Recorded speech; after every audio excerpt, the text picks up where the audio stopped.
आता सर तुम्ही काही जिल्ह्यांमध्ये कमी अधिक पावसाचा अंदाज सांगितला. आता जेव्हा एखादा शेतकरी समजा एखादा लातूरमधला शेतकरी आहे की माझ्या जिल्ह्यामध्ये सरांनी कमी अधिक पावसाचं प्रमाण सांगितलं, तर हा हा पाऊस जिल्हाभर कसा राहू शकतो? म्हणजे या दिवसांमध्ये किंवा अशा परिस्थितीमध्ये जो पाऊस पडतो म्हणजे किरकोळ किंवा म्हणजे एकदम मध्यम स्वरूपाचा असेल तर तो सर्वदूर पडत असतो की काही काही ठिकाणी अशा पॉकेट्समध्ये पडतो? कारण ऑगस्टमध्ये विशेषतः आपल्याला दिसून येतं. तर तुम्ही जो अंदाज दिला आहे तर तो पण अशाच स्वरूपाचा राहू शकतो? हां, आता बरोबर तुमचा प्रश्न जसं तुम्ही एक लातूर जिल्ह्याचं उदाहरण म्हणून मला विचारलेलं आहे. कारण ऑगस्ट महिन्याचं मी आतलं सांगितलं, पण ऑगस्ट महिन्याच्या ज्या पद्धतीने तुम्ही प्रश्न त्या निमित्तानं मला एक सांगावंसं वाटतं.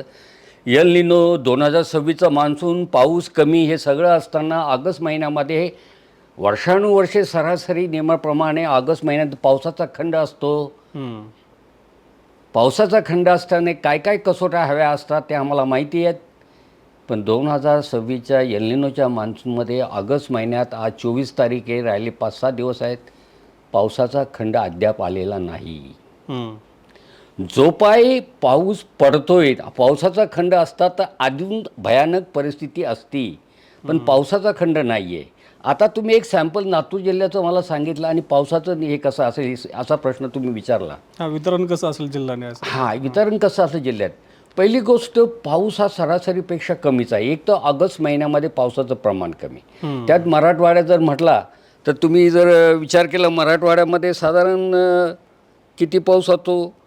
5 ते 8 दिवस, 5 ते 8 दिवसाचा सप्टेंबर महिन्यात पाऊस असतो, म्हणजे रेनी डेज समजलं का? हां, त्याच्यामध्ये ह्यावर्षी तुमच्या एल निनोमध्ये सरासरीपेक्षा पाऊस कमी. मराठवाड्याचं उदाहरण घेतलं आहे, मग किती पावसाची अपेक्षा करू शकणार तुम्ही? असं म्हणूया की मी साधारण 6 दिवस जरी म्हटले की 3 ते 4 दिवस पाऊस होणार आहे का, असं बोलण्यापर्यंत स्टॅटिस्टिक्स सांगितलं मी तुम्हाला.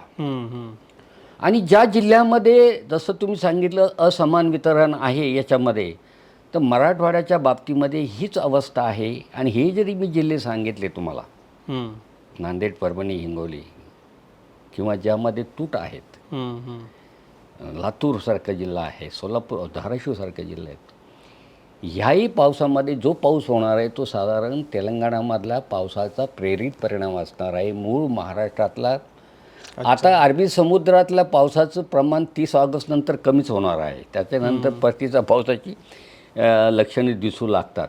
बरोबर आहे. म्हणजे जरी काही असलं आणि जरी पाऊस हा सरासरीपेक्षा अधिक नाही, पावसाची तूट ही राहणारच आहे.